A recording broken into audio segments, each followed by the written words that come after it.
Hello, everybody. This is Coach Dawn, CEO and founder of Reid Ready Life Coaching, and welcome to another episode of Real Talk.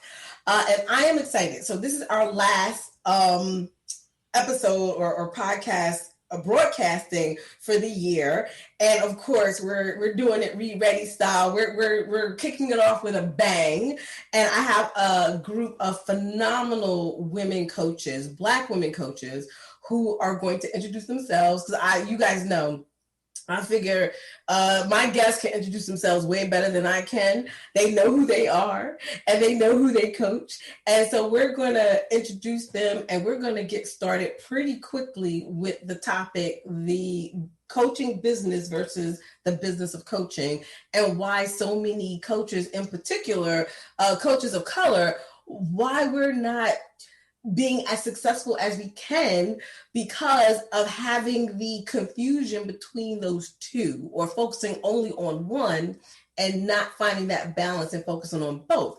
And we're going to just, you guys know, we're just having a great conversation, real talk. There's no holds barred. We're going to say what we mean. We're going to mean what we say. And we hope that in the process that everyone who listens will absolutely positively learn something wonderful. So I'm going to let Ms. Atiiba go, and if I said it wrong, you correct me. I'm bad with names. Y'all forgive me. Not the heart, all in the head. So Miss Atiiba, please go ahead and introduce yourself and correct, me if I pronounced your name incorrectly. It's okay. So hello world. My name is Atiiba Page. I am a business coach. I have had my business since 2015. I target top 100, top 50 companies. Currently, I am leading the diversity and inclusion charge globally for Bristol Myers Squibb. I've also helped a couple of small businesses just really pop up during the COVID season with their different coaching practices. So I am the coach to coaches. You sound like we're good, girl. Thank you so much. And Miss Natisha, you are next. And again, correct me if I am pronouncing your name and butchering it. Not a problem. I love that. So I'm Natisha Willis, also, or Coach Tish, as I'm known as, which is interesting. Me, Atiiba, and I actually have similar paths. I work in diversity, equity, inclusion for a health app called Noom. And so I support our team of about 3,000 coaches as well. But my specialty outside of my day job is actually working in career transitions and imposter syndrome release, specifically for Black women. So I like to say I help Black women get free, have fun, and step into the career of her dreams. Yes. Love it. Love it. I told y'all we got a good panel today. I'm just so excited. And last but definitely not least, I can't wait to hear Miss Christina. See, I didn't butcher her name, y'all. Miss Christina, tell the world about yourself. Well, hello, everyone. I, by day, am a gymnastics coach that I have been for many, many years. I absolutely love what I do. I got into life coaching through that avenue, working with young girls. And so I have, through life coaching, I continue to work with teenage girls, and I work with female athletes, and I work with women, helping them to develop a growth mindset and confidence.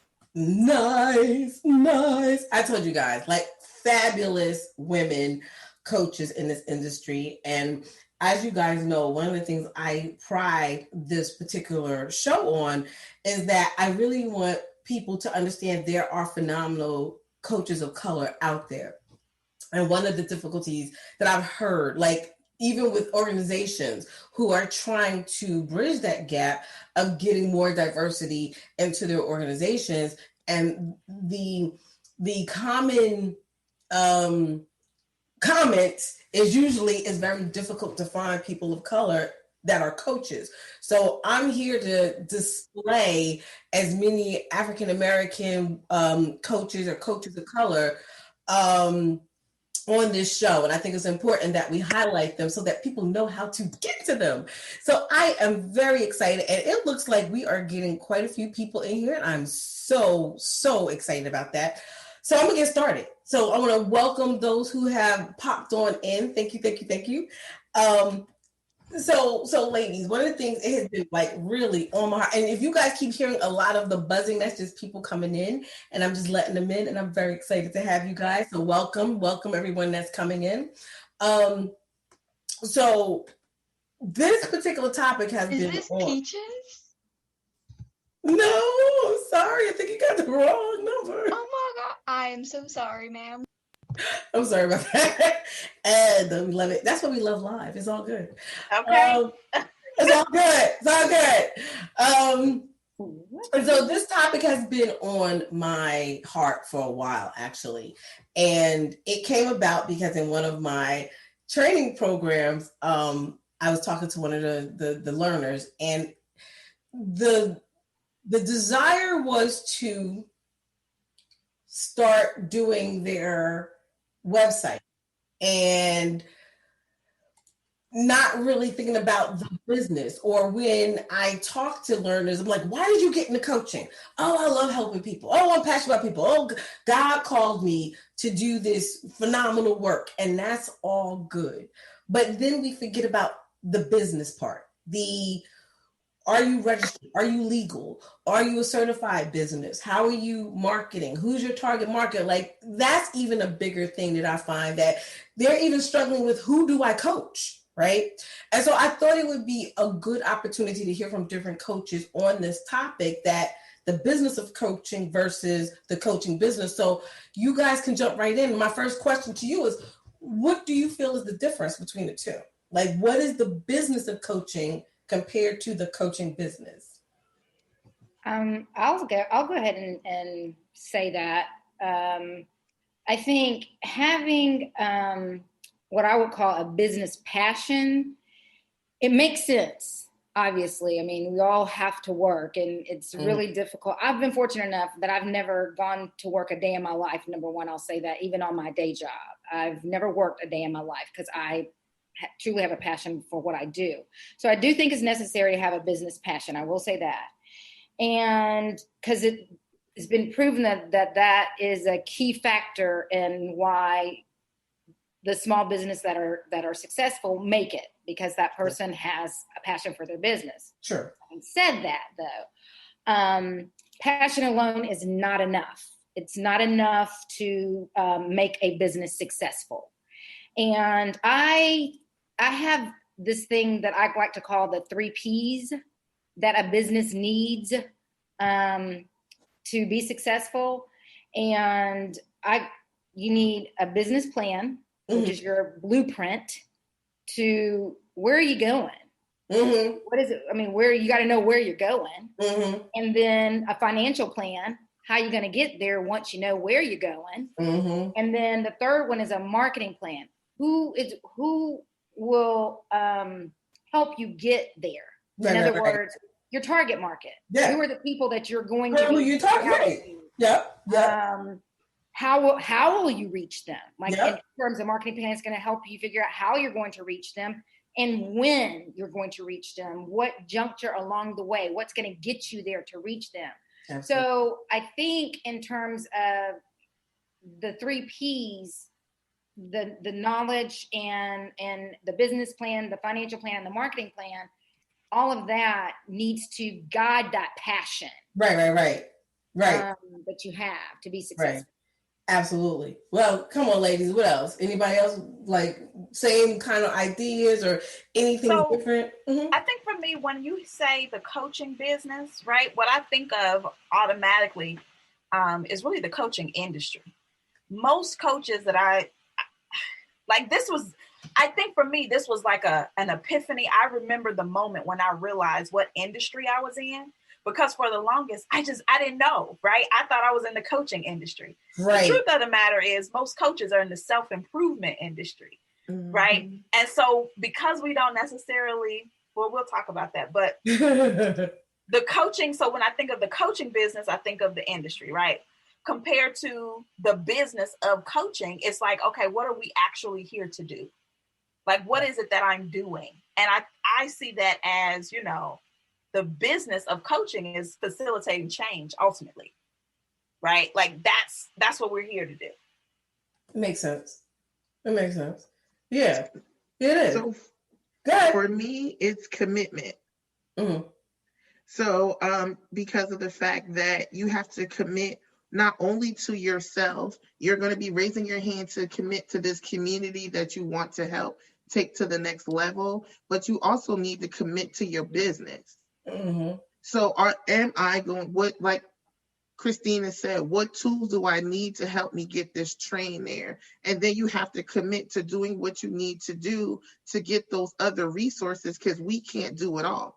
Right. Even as a coach, we feel like we can slide in, I can save you, I can help you do this and that, but I still need to be refueled and I still need to love on my business. So I need to understand how to prioritize my commitments. See, and that's the thing that I find very, in a sense, disheartening sometimes when I'm talking to other coaches or mentoring coaches or even in my own training, is that a lot of, especially newer coaches, will come in with the mindset that the financial piece will take care of itself once everyone knows my niche, or when I get out there and I'm this YouTube influencer or this blog influencer, everybody's gonna love who I am.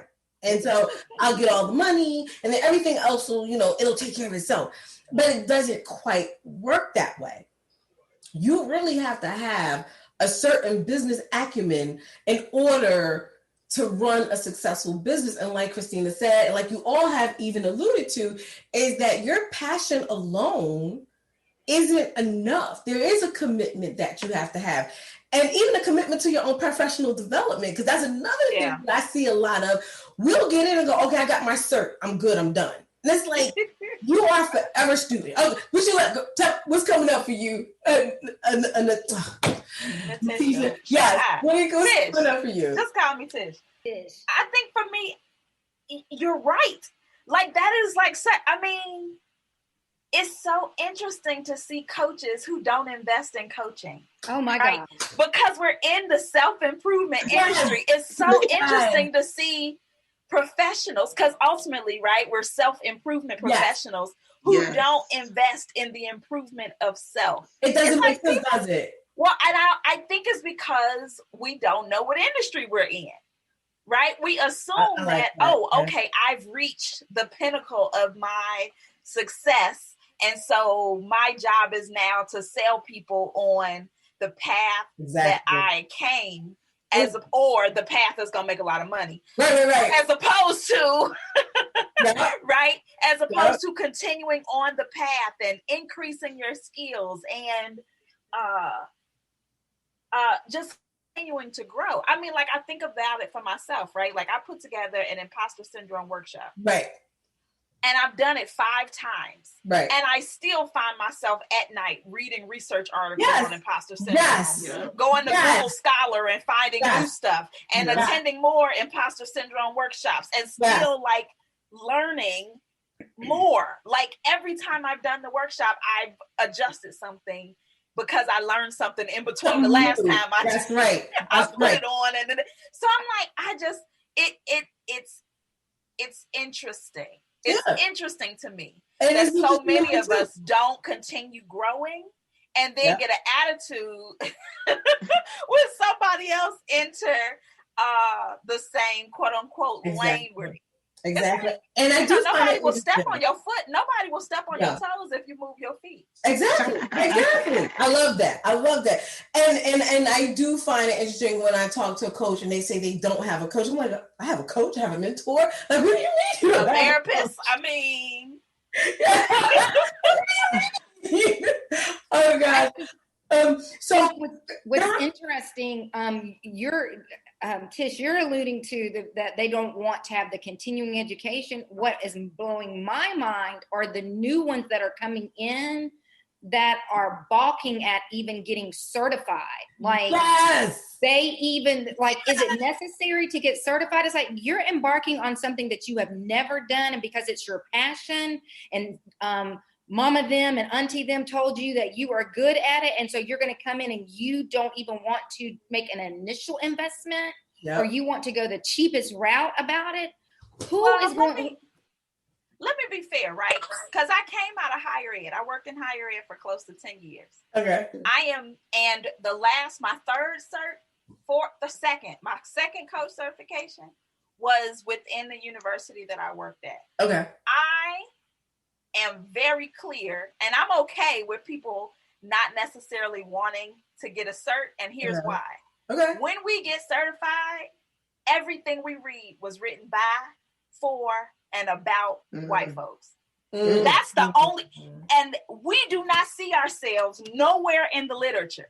We don't see ourselves in the books. We don't see ourselves in the articles. 95% of the instructors are white. So depending on what your relationship is with the educational system, the higher education system, there's a very good chance that that your experience with education is full of microaggressions, people invalidating your experiences. And I come from higher ed, both the undergrad and the graduate level. Sat in the class after I had already, in the coaching class, already got 2 coach certifications. And I still experience this with these white women trying to make me feel as if I don't know what I'm talking about. Ma'am. And that's a valid point, but I will say, I guess that's that. But when it comes to certs, I'm like, okay, that's fine. Don't get a cert, but I need you to take some classes. There are enough now Black certification, those who can certify Black coaches now. You're on one with where that should not be the reason. The reason why, what I was starting to say is the price tag is usually what gives them the pushback. Well, yeah, it is. And my thing is that should not be the reason that pushes someone back. I think Dawn had mentioned it, or it could have been Atiiba that mentioned it. I can't remember who mentioned it. But I think sometimes some of the coaches are coming in wanting to get that quick, fast money. Yes. And they don't want to do the investment. And I think that is where the part about wanting to be a coach supersedes the business. You can't put the cart before the horse, because you want to be taken seriously. In the beginning, you want to show people that you are qualified to do what you do, that you know what you're talking about. You want to get good reviews coming out the gate because you've got some meat on you. Right. And to your point, Tish, you have to, there's only education. And even if in the beginning you get the education that what you're talking about, that you sat in on those certifications, and maybe they didn't look like you. However, that business passion that fueled you to go and to start this, you got to start somewhere and then go to seek from others a mentor who looks like you, who has more experience, that can help you to reach the clientele that you want. That's the point that I'm making. The pushback because it's too expensive or whatever, if you're not willing to invest, I think Atiiba said this, and the commitment is not there. Right. You're not going to be a long-term person in this. And for those of us who are long-termers, I don't know. It just, sometimes I'll hear people say, well, I tried it with someone and that experience was this. And that because those people weren't committed to do it. Right. And see, now this leads me into getting curious about how does this weigh in to how much coaches of color understand that difference, because there are some unique roadblocks that we may encounter. And I agree extremely. I'm 100% with you, Christina, on what you said. It really shouldn't be our excuse. But the thing is, it is our excuse, because I hear it a lot with, why does the program cost so much? I'm like, but we invested so much. Like my company has invested so much to get the right types of instructors, to make sure you know what you're doing. We follow ICF. We prepare you for ICF credentialing. So the investment is a reason, but when people know that you had sufficient training, that also means that you can charge more. And that goes back into that this is a business that we're missing, because too many people give their training, their services out for free.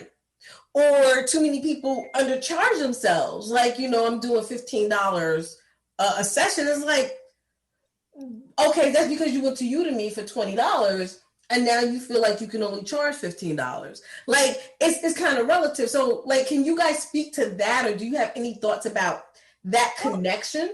I also feel like a piece of it is understanding who you're talking to, right? Like, when I say that, what I mean is people who are new into coaching, 9 times out of 10 don't even know what the ICF is, right? So you having an ICF or offering an ICF approved credential means nothing to them. Right. So then there's like I feel like there's multiple areas of responsibility, right? Like on the coach training providers who specifically are talking to new people who are new to the industry, there's a messaging issue. Right. So when you start talking about messaging, it's really about what problem are you solving, even on the part of the coach training providers. Right. So you telling someone, like a coach training provider telling someone who has no clue, ICF, BCC, NCBA, MB, all these, none of these acronyms about the acronyms, they're like, that's not what's valuable to them, right? So then it's like speaking in the language of value for those who are expecting to pay. So I think that's one piece. Well, really, I think another piece there. Yes, I think that's where we as coach trainers, that's where I'm going to be honest. If I can't even talk to you in regular acronyms that you should know or have a desire to want to know to get in this industry, honey, you're not ready. You're not ready. The commitment's not there. Because it's not, I'm not saying that you have to get it, but what I am saying is that when you want to cross boundaries, you're going to need to know these things, because other folks, you're going to have to dance a little bit longer. Like, it kind of makes me a little bit nervous that you don't know what this is when I'm researching the top coaches, and these are acronyms that I'm starting to see behind or next to some of their names. I'm not expecting you to have it, but if I ask you about it, I may want to say, you know what? Because you're such a good coach and you've helped me do X, Y, and Z, why is it that you didn't want to get those acronyms behind your name? Right. So when you explain it to me in your reason, Tish, I'm cool with that. I understand it. However, if you're just saying, it kind of is disheartening when you're not educated about something that you're going to jump into the field. And that makes me nervous. Yeah. So you talk to different people in other fields, they know the organizations or the industry leaders and influencers within their industry, even if influencers though. Influencers are not the ICF, the BCC, those aren't, when we think of influencers, when I think of influencer, right? And I'm thinking about the people with brand deals. Tony Robbins ain't got no ICF. Oh yeah. John Maxwell ain't got no ICF. Jack Canfield ain't got no ICF. Let's talk about that right there. Okay. So the first thing I'm gonna say about that is you are 110% right, but correct. Tony Robbins is not a coach. He's not a real coach. And a lot of those wonderful people, I'm not knocking their hustle in any shape, form, or fashion, but they are not true coach. They are motivational speakers who sell themselves as a coach, and they're selling their brand, but they are not doing true coaching. They really are not. So that's the first thing. The second thing, and this is why I think our industry confuses people about the passion, the business of coaching and the coaching business, is that a lot of coaches. Let me make sure I throw Iyanla's name in there too. Oh, I was going to say her too. Iyanla, and Lisa. Let me look. It ain't just the white folks. Let me put her name in their hat too. And I'm not downing them. I'm not downing them in any way. Bless their hearts. But I get a lot of people come to me saying, "You're not like Iyanla Vanzant, are you?" I'm like, no, that's not the kind of coaching I do, But I'm not. Again, I don't want to know anybody feel like I'm knocking them, but they are not real coaches. And they got their branding based upon popularity. I don't consider them influencers in coaching. I consider them influencers in motivational speaking. That's what I consider. When our people think of coaching, those are the people they could. You are so right. I can't deny that. And that's the fight. Like, and I'm sure all of us are in that same fight. Like, when you have your clients, you're constantly trying to educate them on what is real coaching. And they might use coaching tools. Don't get me wrong. They use a couple of coaching tools, but they are not coaches. I'm sorry, they're not. They're not. And they should be certified. They should be, but they got their own thing. And I guess they make enough money where they feel like they don't have to. So that's where I think those of us who are in the trenches, we're the ones that are educating the new coaches coming into the industry. So any thoughts? I think even within what you're saying is educating the coaches, just because within our industry it isn't regulated and there isn't a accreditation body, a consensus, an agreement, just even within that we should be just with between the four of us. Yeah. Like Tish is saying, she's okay with the fact that people don't come in. If they don't get it, then she's okay with that. I don't think that's what I said. But no, what you were saying was, I heard what you said. You said that because when you got yours, you didn't see anyone that looked like you, and everything that you learned from it, their experience wasn't your shared experience. And so it was difficult for you, from someone sitting across from you who didn't look like you and didn't have a shared experience that you had.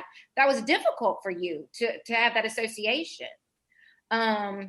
And so there are a lot of people that have that same experience and they share those same feelings. And I think that's real, and that does need to be addressed, because that is also some other people's reason for not wanting to go the certification route. Because I know just from being in that group that we're in, a lot of that question comes up. Does anyone know anyone Black who does certifications? Mm-hmm. Because they share those same, that same concerns. And that's really one of the reasons why I did my coach training program, is because when I did mine, there was no person of color. When I did my certification, when I did my mentoring, I didn't start seeing coaches of color until I joined the ICF. And it was still only maybe a handful of people out of 600 members. And I'm like, oh, okay, it's not a lot of us here. And so I think that was one reason why I said I wanted to be an organization where people could come that look like me, or they know that somebody that looks like them is there and can help them forge that path. But is that the only reason that's stopping coaches or people who want to be coaches, especially Black coaches or aspiring coaches, from understanding the business aspect? Any other thoughts that you guys have? What do you really think is the reason why we're not getting this? I don't know if I necessarily agree with that. That's good. That we aren't. Good. Right? When I go to Black business, Black business, anything. Right. I see tons of Black folks who are in the coaching space. Right. Who are getting trained in business. Now, they may not have, majority of them are not ICF, or they don't have these credentials. Right. But they have somebody else's certification. Right. And so because they have somebody else's certification, they tend to go toward spaces that are specific to business. For a case in point, I think of Lamar Tyler. Okay. Right? Hella Black folks over there. Okay.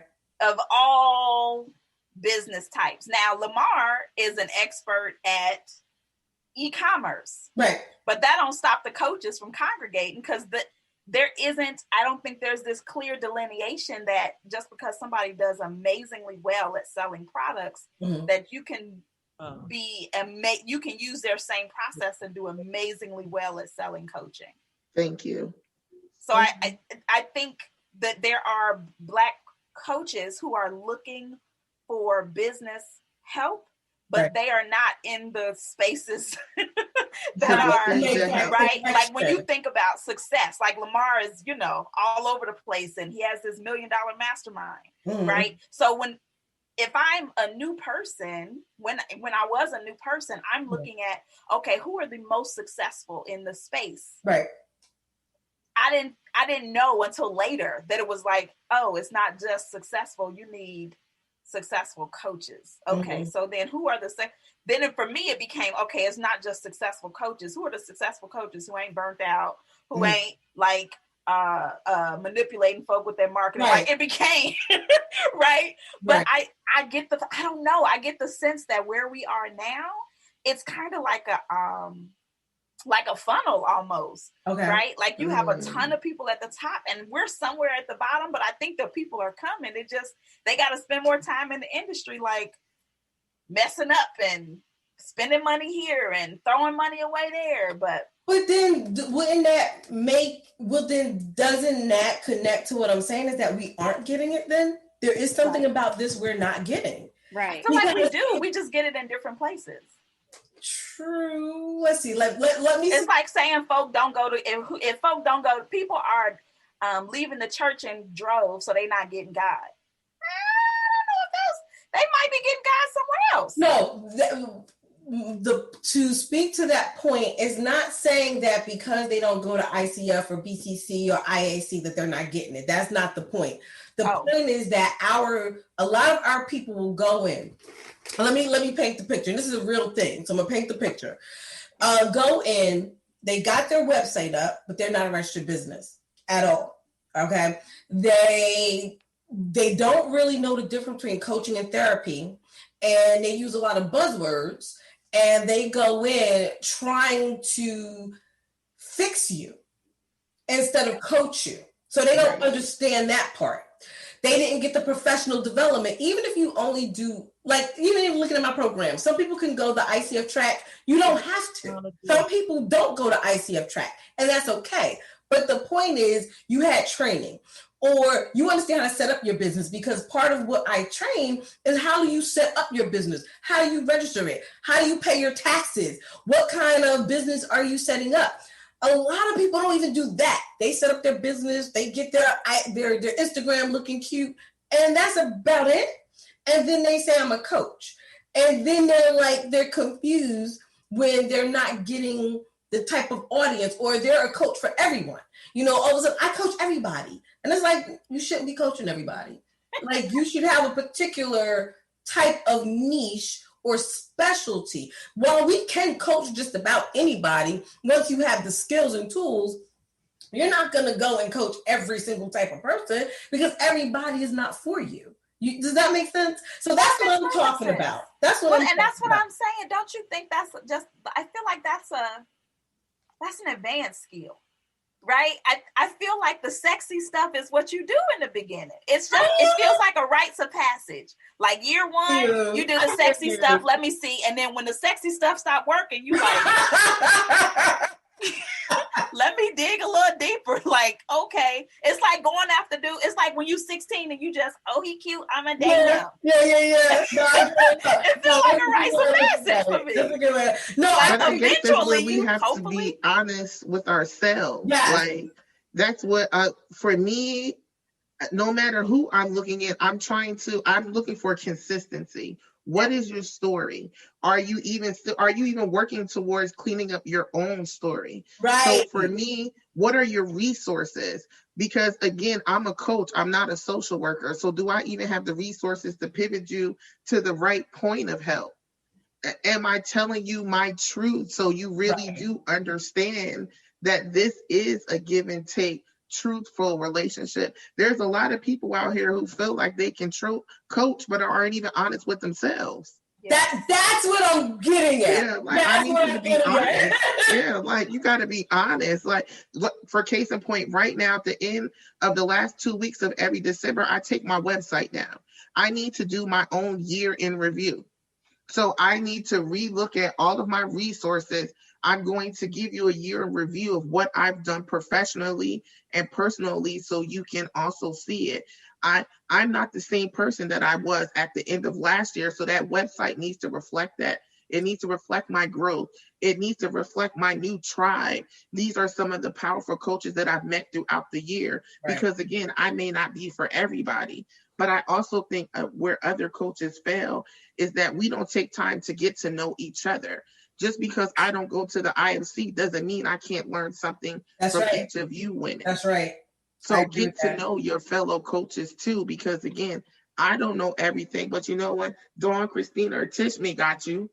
I know that these are their resources. I know if you're not looking for a white so-and-so, Dawn's prices are hella reasonable. So you can literally pocket for $200 and come out with a reasonable certification. Right. So again, but then I come in also as your coach, as like, look, we need to set up your business. Let's take a portion of your earnings and put it towards some additional coaching. You may not see it right now, but when it's time for you to talk about your marketing story, people are going to respect that. If you just want to get out of just the black box, other boxes, you're going to have something to show.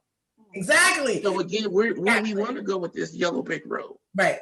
Right. So, oh my God. Anybody jump in, y'all. Go ahead, jump in. The other thing too is, and I don't think it's just relegated to coaching, but I think it can be this way with any small business. Yes.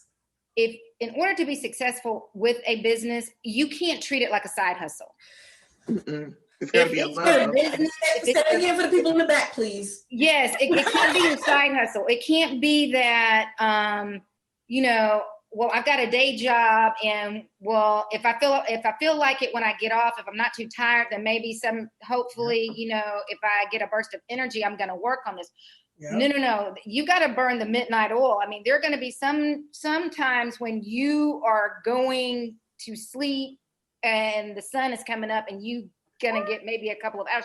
When you are first getting it up off of the ground, that's what it's going to take until it starts. And I see, Tish, like you don't necessarily agree with that. Sometimes it does take that for some people, especially if they don't have the business savvy. Some people, it doesn't come easy for people to start a business. They don't have that business. Or you coach in other markets. Learning how to operate a business, what it takes to operate the business, like the business plan, the financial plan. Maybe the financial side of it isn't their strong suit. Right. And they don't have the capital right now to hire somebody to do that part for them. So they're having to fake it, the whole time. And I think for some people, once they get into it and they realize, oh, you mean I'm just not going to be able to make the cookies? I just can't bake. I just can't coach somebody. You mean there's all these other things that go with it? Yes. That's what I'm talking about. You mean I got to go out and find, you mean just because I built my Instagram, just because I built my Facebook page, the people aren't just going to come to me? You mean I got to go get the people? Yeah. And so they get fatigued with that. Yeah. You mean I got to do the educational part? You mean I got to learn? I got to blog and talk to them? Right. I go on podcast? Really? Exactly. Right.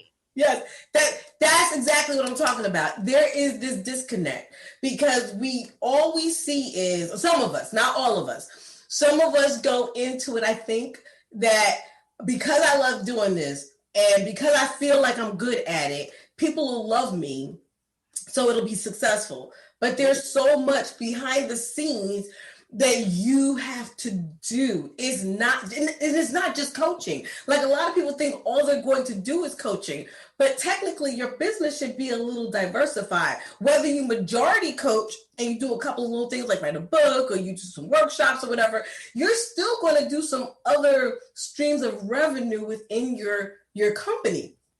And a lot of people don't get that. Like, I love your analogy. What? I'm not just going to bake. I'm not just baking the cookies. What? No, it's so much more to it. And I want to go back to something that Tivia said about the competition. You alluded to, okay, I might not see this person, or I might go to this coach, but if you have enough resources, you can introduce that person to other coaches. And one of the things I definitely teach in my program is that we don't have to be competitors. We really don't. I know from the business sense we are, but I do believe, I really sincerely believe this, is that each one of us is a resource now. So if I'm swamped, I know 3 other coaches that are Black, and this is what their specialty is. Hey, I would love to send you to this coach. Go check them out, because maybe I'm swamped, or maybe it's not my forte. Maybe it's not in my wheelhouse. To be able to say I can go to someone else that I trust is huge. So I think that, one, we can't look at each other as direct competitors all the time. We should be collaborating.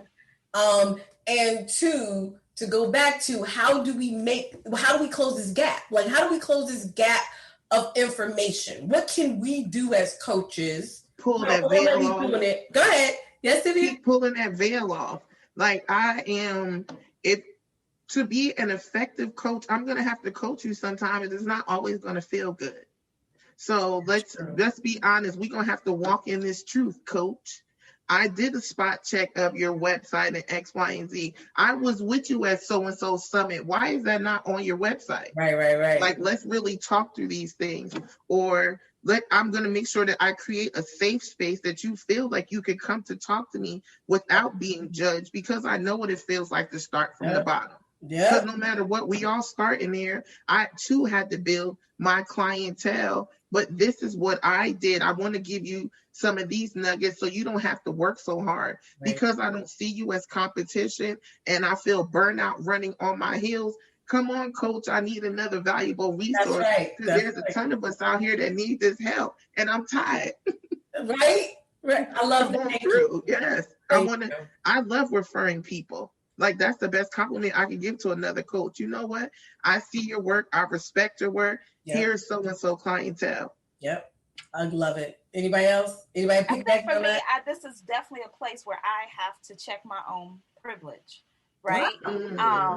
You know, Christina said, you know, do I have to bake the cookies? And and when she said that, I was like, coaching is not my first business. Right. I learned that I had to bake the cookies, create the labels, go out and sell them when I was selling shea butter. That was years ago. But so I came from there until now, like, I recognize that, you know, the fact that I have years of experience is a place of privilege.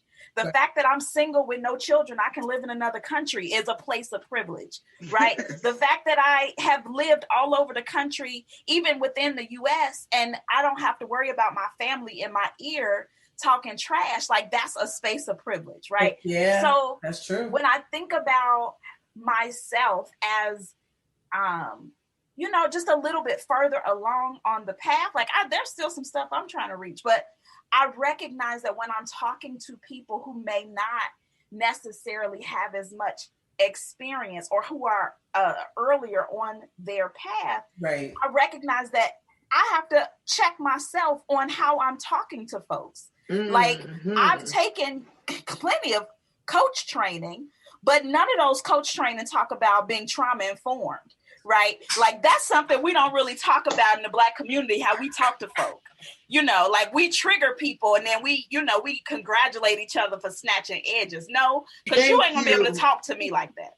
So it's like, right? So I'm like always checking my voice. Like, right now, you know, I'm a little hype. You know, it's a little oxygen. Like me. It's not as much oxygen in this room. I need to open the door.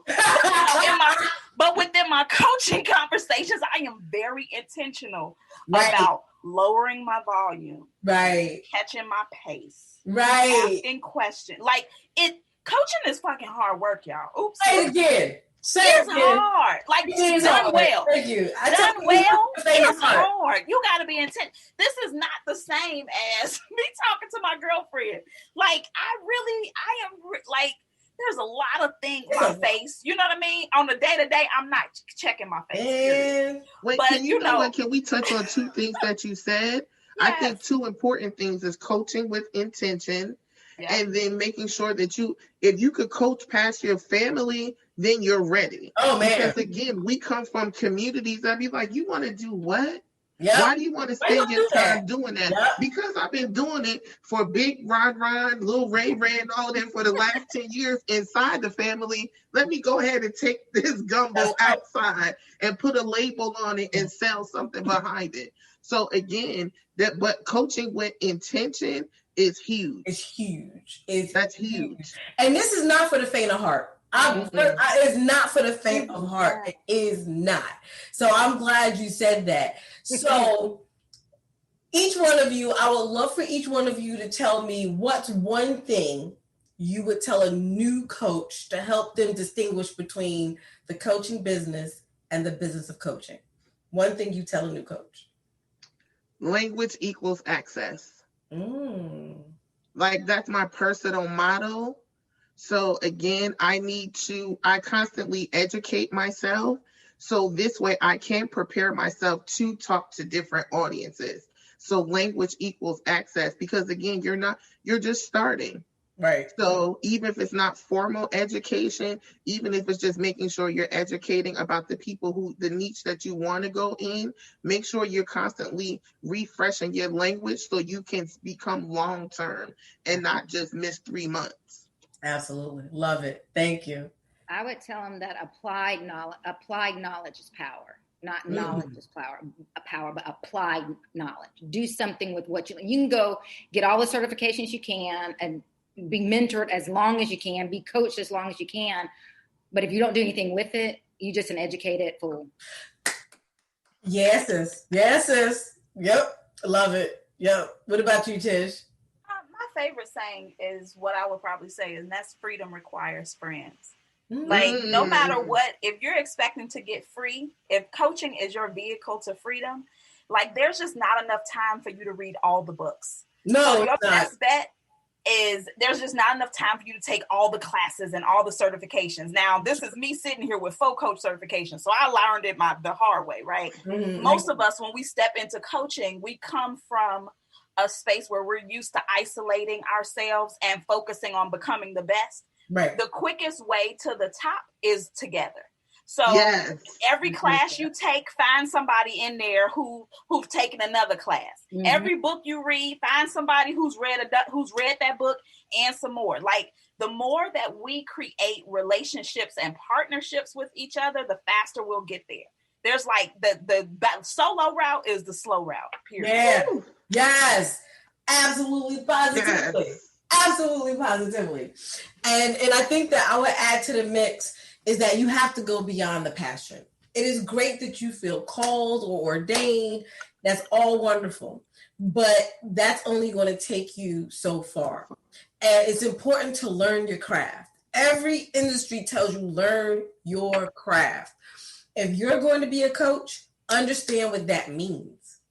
You have to understand what that means before you start to work with people, because at the end of the day, we are impacting the lives of other people. And you don't have too many chances to get that wrong when you're dealing with other people. And so, oh my God, see, didn't I tell y'all it don't take long? I said that to y'all. We're already at 7:50. Yep. Already at 7:50, because this could go by very quickly. When you're having a good conversation. I know. This was good. And like I said, I hope to bring you guys on next year. Next year is going to be a beautiful year. You know, we going to kick COVID in the ass. I feel like saying that. We're going to kick COVID in the ass. And we are going to help teach so many people the importance of getting your business in order. You have to have a good business before you can coach.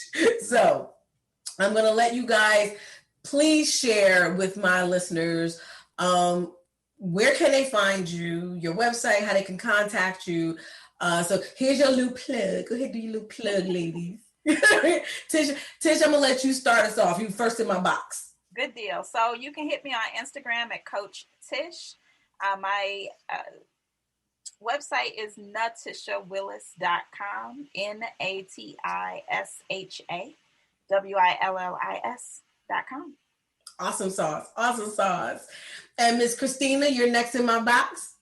Thank you. You can reach me on Instagram at Christina Mindset Coach, and my Facebook page is Christina Callaway with 2 L's, all A's, Life Coaching LLC. That's okay. It's fine. That's all good. All good. And Miss Atiiba, thank you. Please bring us home. Yes. So right now, again, my yearly thing is to update that website because I'm a different person at the end of the year than I was at the beginning. So as a business coach, you can definitely find me on LinkedIn right now. My chroniccuties.com will be back up January the 1st. Right. But Atiiba Page on LinkedIn, I'm happy to help. And also, I'm going to be sending tons of people over to Dawn. I'm so proud of that website. When I saw your classes, I was like, oh, let me send this out to about 30 coaches I know that can use it. Come on. Yes. Bless your heart. Bless your heart. First of all, I want to say, ladies, I'm going to start to cry. I'm a crier. I am proud of you guys. It feels good to just see this beautiful, just looking at my beautiful little boxes with all your beautiful faces. And this is just a proud moment to me. It just is. And I just want to sincerely thank you guys for helping us close out the episode. And, I do hope that we'll be chatting again for next year. And please, if anyone who's listening, make sure you share this link. You guys can find Real Talk for Coaches on Amazon Music, Google Podcasts, iTunes, Apple Podcasts, Google Podcasts, Spotify, iHeartRadio. I think I said them. Yeah. So we are out there. So make sure you guys like and share. And definitely follow these amazing young women who are kicking ass and taking names all at the same time. And so again, I want to thank everybody for being part of the show. I want to thank those who came in as listeners. Thank you. I see all you wonderful people in the chat box. And I love you guys. Go out there, create awesome sauce for yourself and for others.